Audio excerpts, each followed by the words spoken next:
Hola alumnos, espero que estén bien. Hoy vamos a entrar más en detalle sobre los componentes que conforman una computadora y cómo se comunican entre sí. Así que comencemos. Bueno, vamos a comenzar entonces con un repaso. Si recordamos, la informática es la ciencia que se dedica a generar información de manera automática, lo cual logra gracias al uso de las computadoras, ¿sí? Entonces, las computadoras estaban compuestas por el hardware y también por el software, ¿sí? Repasando, el hardware era la parte tangible de la computadora y estaba compuesta por lo que se conoce como los dispositivos de entrada, los de procesamiento, los de almacenamiento y los de salida. Y por el lado del software, que es la parte virtual de la computadora, tenemos a los controladores, el sistema operativo y las aplicaciones. Pero todo esto no va a funcionar ni se va a comunicar entre sí hasta que tenga energía eléctrica. De la red eléctrica, la computadora lo que toma, en nuestro país exactamente, son 220 volt de corriente alterna. Y también sirven para alimentar las baterías, ¿no? Cuando las cargan. Algo que casi nunca se comenta es que además la computadora de tener los hardware que comentamos recién, es que tiene un componente muy particular que se llama fuente de alimentación, que es la que se encarga de convertir la corriente de la red eléctrica en energía que utiliza la computadora para poder funcionar. Entonces, además de tener los componentes de hardware que comentamos recién, tenemos a la fuente de alimentación como componente fundamental ahora para que nuestra computadora funcione. Y otro componente, podríamos decirlo, pero sería mejor llamarlo por su nombre habitual, es que necesita la computadora de un usuario para que la puedan utilizar, ¿sí? O un operador. Entonces, además de necesitar el hardware y el software y la energía que le proporciona la fuente de alimentación, se necesita de un usuario para que haga que esta computadora empiece a generar información de manera automática. El usuario es el que ingresa los datos al hardware de entrada y luego es el software el que toma el control del hardware de procesamiento y de almacenamiento y luego toma el control del hardware de salida y es el usuario el que interpreta esta información, ¿no? Así que pasemos a la siguiente. Bueno, entonces, hardware. Vamos a entrar en detalle de lo que es de cómo está compuesto el hardware. Entonces, habíamos comentado antes que teníamos el hardware de entrada y el hardware de salida. Acá lo simbolicé en color verde a toda esta zona porque tanto el hardware que voy a mencionar ahora de entrada como el de salida no es estrictamente necesario que lo tenga una computadora, o sea, puede faltarle alguno y va a funcionar igual, o puede tenerlos todos y también va a funcionar. Hay computadoras particulares que no tienen todos los hardware de entrada y tampoco poseen todos los hardware de salida, y son computadoras también. Así que bueno, empecemos con el hardware de entrada. Dentro de los que son hardware de entrada, tenemos los clásicos como es el teclado, el mouse, el micrófono, el escáner 2D, que es el que suele venir en la multifunción, y ahora se agregaron lo que es el escáner 3D, que sirve para el tema de las impresiones 3D, y las webcams, ¿sí? Respecto a lo que es el hardware de salida, también tenemos los clásicos como el monitor, los parlantes, la impresora, se han agregado en la actualidad los proyectores, también los plotter, que son como las impresoras pero mucho más grandes y sirven para cortar hojas, por ejemplo, como para dibujar también o hacerles contorno, y también aparecen ahora las impresoras 3D. Ahora, el siguiente hardware que tenemos es el gabinete. El gabinete no entra dentro de lo que es hardware de entrada, ni de salida, ni de procesamiento, ni de almacenamiento, pero es el que contiene tanto al hardware de procesamiento como el de almacenamiento. Y también contiene a la fuente de alimentación, ¿sí? O sea que dentro del gabinete tenemos la fuente de alimentación, el hardware de procesamiento y de almacenamiento. El gabinete es el gabinete, no es el CPU. El CPU es un componente que está dentro del gabinete que vamos a ver ahora de qué clase es. Muy bien, entonces, dentro de lo que es hardware de procesamiento, tenemos la placa madre de la computadora. No se preocupen, después vamos a ver bien cada uno de estos componentes, cómo son sus formas y sus características. Y continuamos entonces con el CPU, o unidad central de procesamiento, o microprocesador, o procesador también le suelen decir. Y también tenemos a la GPU, que es la unidad de procesamiento de gráficos. Por otro lado tenemos el hardware de almacenamiento, y acá tenemos varios. La memoria RAM, o memoria de acceso aleatorio, o Random Access Memory.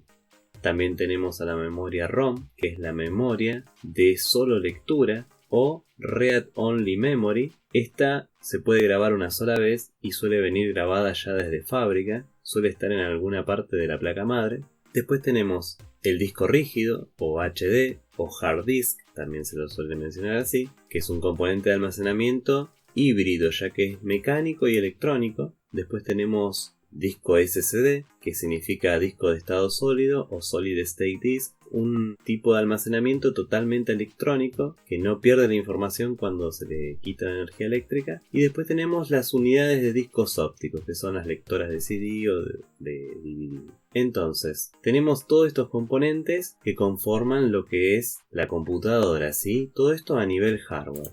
A esto se le conoce como arquitectura de von Neumann. Hay otra arquitectura que se llama arquitectura Harvard, pero esa la tienen lo que son los microcontroladores, ¿sí? Nosotros estamos hablando ahora de computadoras y tienen una arquitectura de von Neumann. Pero bueno, acá nos está faltando algo también, algo muy importante, ¿no? ¿Sí? Un Pikachu. No, la electricidad. Si no tenemos electricidad, ninguno de todos los componentes que mencionamos hace un momento van a funcionar.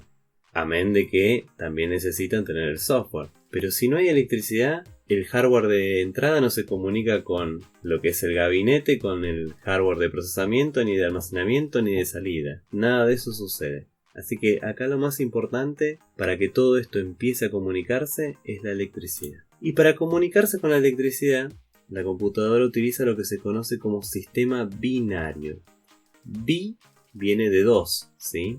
Así que bueno, ya se estarán imaginando de que es un sistema que trabaja con 2 estados. Para poder entenderlo mejor, vamos a verlo con una lámpara. Las lámparas pueden estar en 2 estados. El primer estado es apagado y el segundo estado es encendido. Esto no creo que les traiga ninguna complicación, pero bueno, lo repetimos de nuevo. El primer estado es apagado y el segundo estado es encendido. La misma lámpara puede estar en uno de esos 2 estados. No puede estar en los 2 estados, ni puede estar a la mitad. Está o apagado o está prendido. Entonces, es una cosa o la otra. Esto de que esté apagado quiere decir que no tiene voltaje, o sea, 0 volts.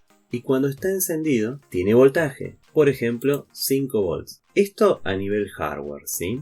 A nivel hardware vamos a decir que si la lámpara está apagada, tiene 0 volts. Y si la lámpara está encendida, tiene 5. En cambio, a nivel software, lo que vemos es otra cosa. Cuando la lámpara está apagada, vemos un 0. Y cuando la lámpara está encendida, vemos un 1. Pero esto de las lámparas, pasarlo a la computadora, no lo vemos en ningún lado. Porque la computadora no está llena de lamparitas, ni el teclado tiene un montón de lámparas, ni el gabinete tiene un montón de lámparas con los que se comunican entre sí, sino que más bien se comunican a través de cables. Entonces, un cable reemplaza lo que era el ejemplo de la lámpara. Ese cable puede no tener electricidad, por lo tanto va a tener 0 volts a nivel hardware y a nivel software lo vemos como un 0. Pero cuando ese cable, mismo cable, pasa a tener energía, a nivel hardware decimos que tiene 5 volts y a nivel software lo vemos como un 1. Es el mismo cable. ¿Tiene energía o no tiene energía?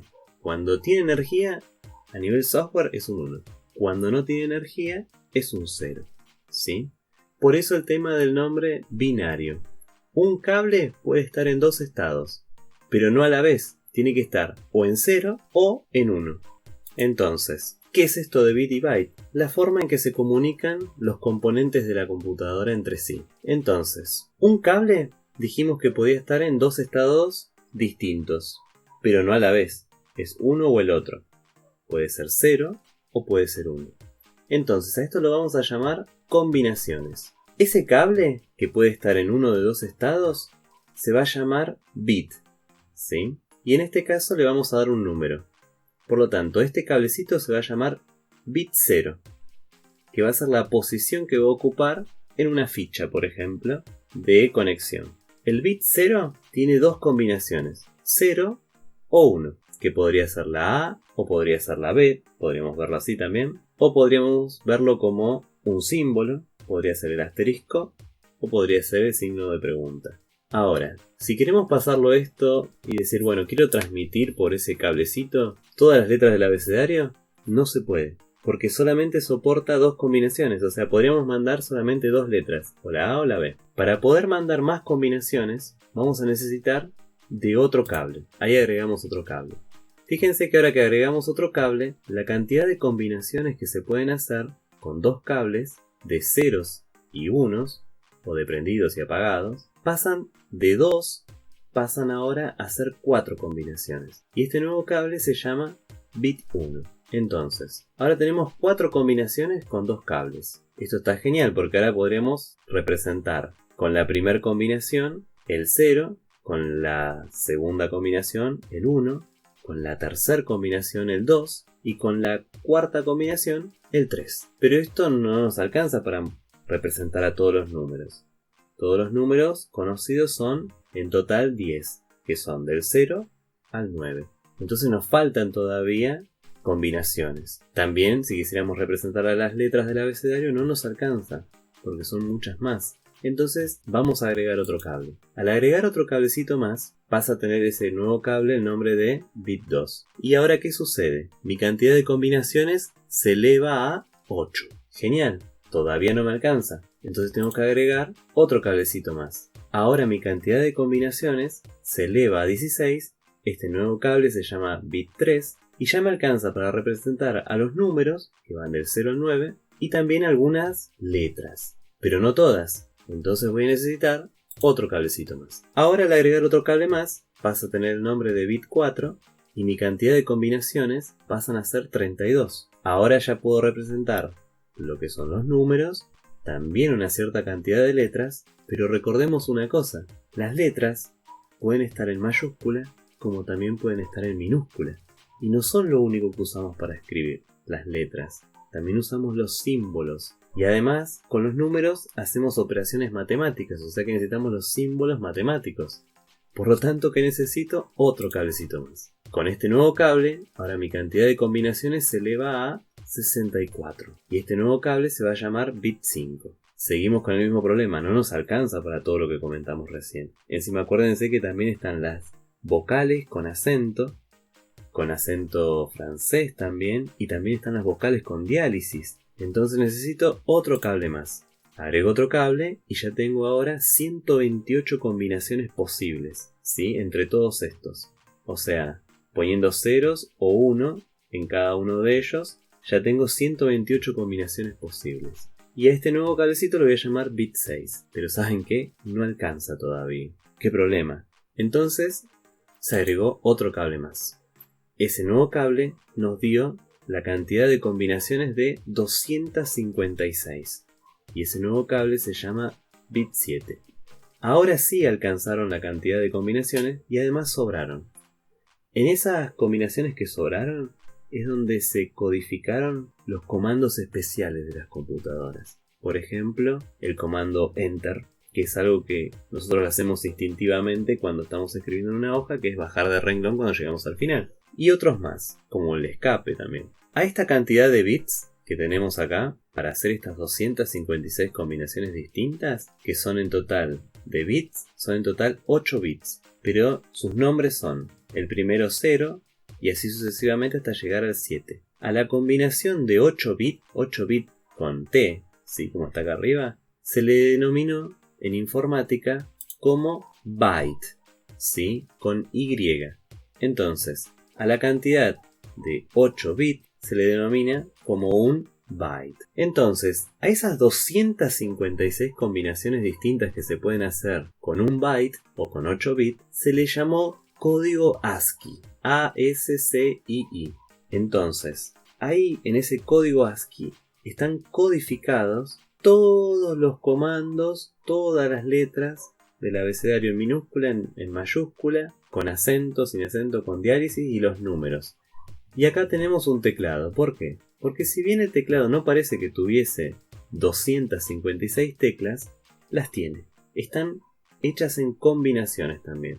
Los teclados suelen tener entre 101 y 104 teclas más o menos, físicas, pero con las combinaciones llegan a 256. Vamos a ver una combinación cualquiera. Esta es una combinación en lo que vimos antes, que era binario. Fíjense que tenemos los cablecitos, que cada cable representa un bit de los 8. Y vamos a mirar acá que la tecla Enter, que la vemos en el teclado, pertenece al código ASCII, es la combinación número 13, ¿sí? Y en binario se ve de la siguiente forma. El primer bit, que es el bit 0, en 1. El bit 1 en 0. El bit 2 en 1. El bit 3 en 1. El bit 4 en 0. El bit 5 en 0. El bit 6 en 0. Y el bit 7 en 0. Esta combinación de ceros y de unos da como resultado el Enter. En decimal, esa combinación de ceros y unos es el número 13. Pasemos al siguiente, al siguiente ejemplo. El símbolo de dólar. El símbolo de dólar es la combinación de bytes número 36. Y es la siguiente: 0, 0, 1, 0, 0, 1, 0, 0. ¿Qué es lo importante de esto? Que cuando ustedes tocan el símbolo de dólar en el teclado, lo que se envía por el cablecito que tiene el teclado a lo que sería el gabinete es esto: 0, 0, 1, 0, 0, 1, 0, 0. Lo mismo sucede cuando presionan el 9. Cuando presionan el 9 en el teclado, en realidad presionaron lo que sería la tecla 57 y lo que se envía por el cable del teclado es esto: 1, 0, 0, 1, 1, 1, 0 o 0. Pasemos al siguiente, el arroba. El arroba vendría a ser la tecla número 64 o combinación número 64 y corresponde al siguiente comando en binario: 0, 0, 0, 0, 0, 0, 1, 0. Cuando presionan la H en mayúscula, se están refiriendo al comando o a la combinación o a la tecla número 72, que en binario es la siguiente: 0, 0, 0, 0, 1, 0, 1, 0. Si presionan la tecla H en minúscula, fíjense que no es consecutivo el número del comando o de lo que sería la posición, sino que salta bastante, ¿no? Llega a la combinación 104. Y eso en binario es 0, 0, 0, 1, 0, 1, 1, 0. Todo esto sucede muy rápido cuando ustedes presionan una tecla. Y lo mismo pasa cuando mueven el mouse. Cuando mueven el mouse están enviando una combinación en binario y están enviando un código ASCII de movimiento. Le están indicando que se están moviendo para un lado o para el otro.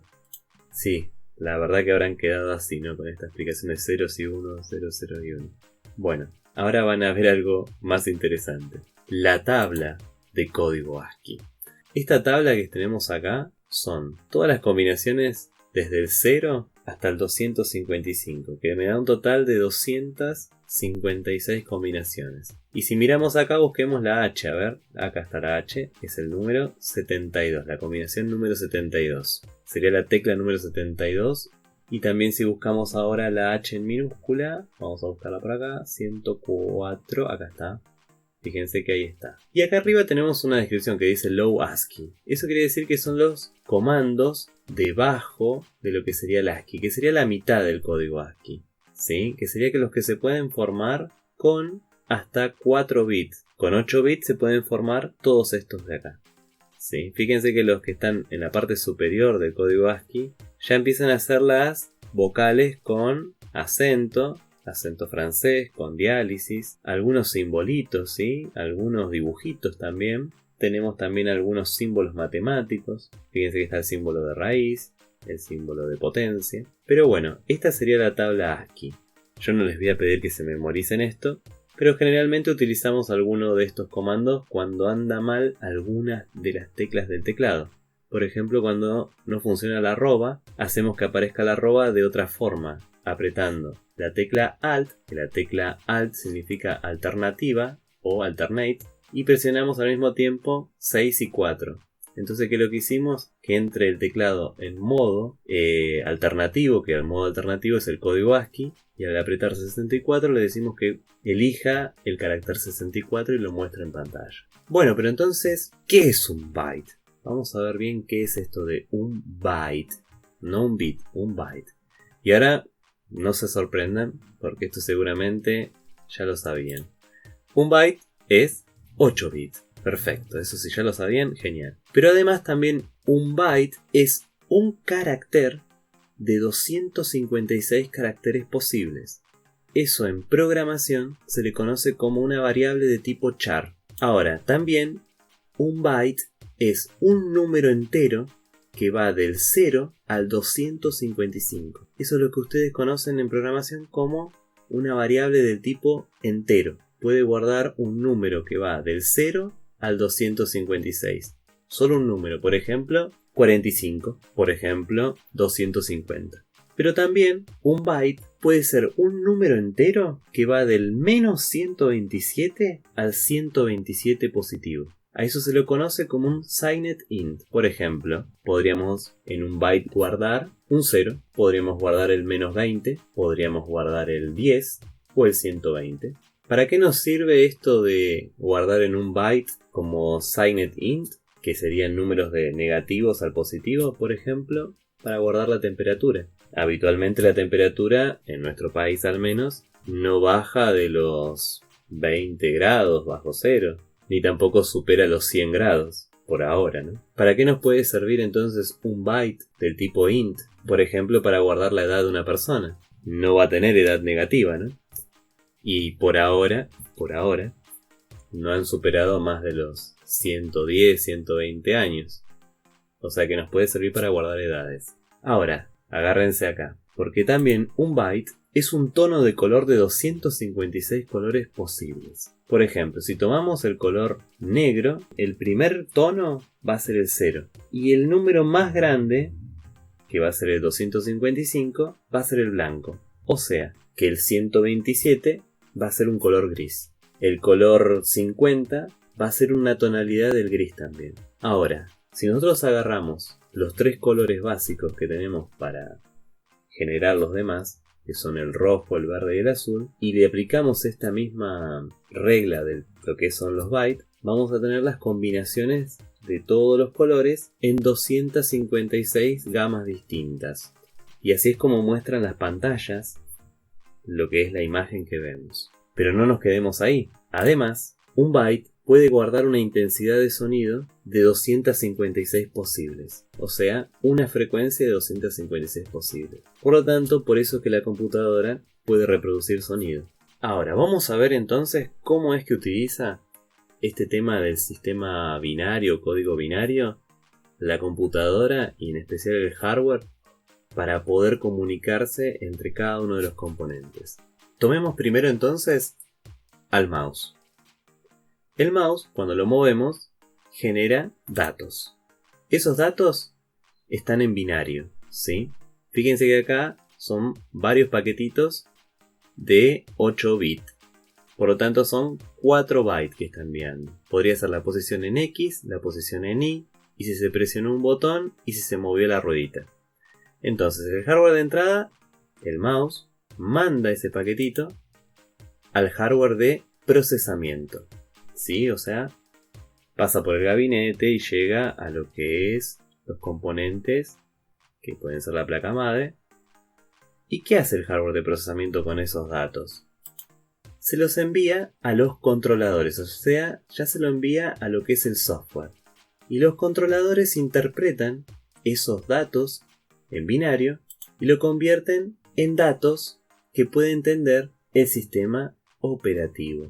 En este caso van a ser las posiciones X, y si se presionó o no uno de los botones.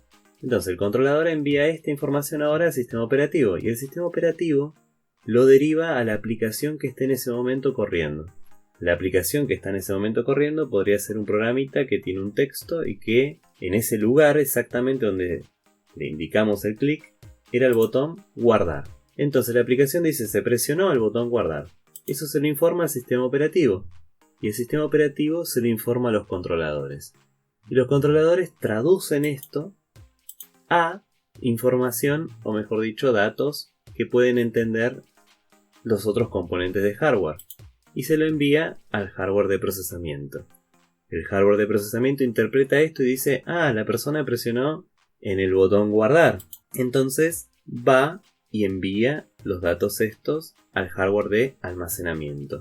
El hardware de almacenamiento toma esos datos, cuando termina de guardar, dice, genial, ya terminé de guardar, y esto lo tiene que informar. Entonces genera otro paquetito de datos distinto. Fíjense que acá son menos, esto podría ser la palabra OK, no lo es, pero imagínense qué es. Y se le informa esto al hardware de procesamiento. El hardware de procesamiento dice, bueno, esto va para el controlador. Entonces el controlador dice, genial, me llegó esta información, estos datos. ¿Qué quiere decir esto? Quiere decir OK, que ya terminó de grabar. Esto se lo tengo que informar ¿a quién? Al sistema operativo. Y el sistema operativo dice, genial, terminó de guardar. Entonces ahora tiene que hacer aparecer un mensaje en pantalla de que se ha guardado correctamente. Entonces, ¿qué hace el sistema operativo? Le manda esa pantalla a los controladores. Los controladores convierten esa pantalla en los colores y las posiciones que tiene que mostrar esto en la pantalla. ¿Y dónde lo manda? ¿Lo manda a la pantalla? No, lo manda de nuevo al hardware de procesamiento. Y el hardware de procesamiento dice, esto va a la pantalla. Entonces lo manda al hardware de salida.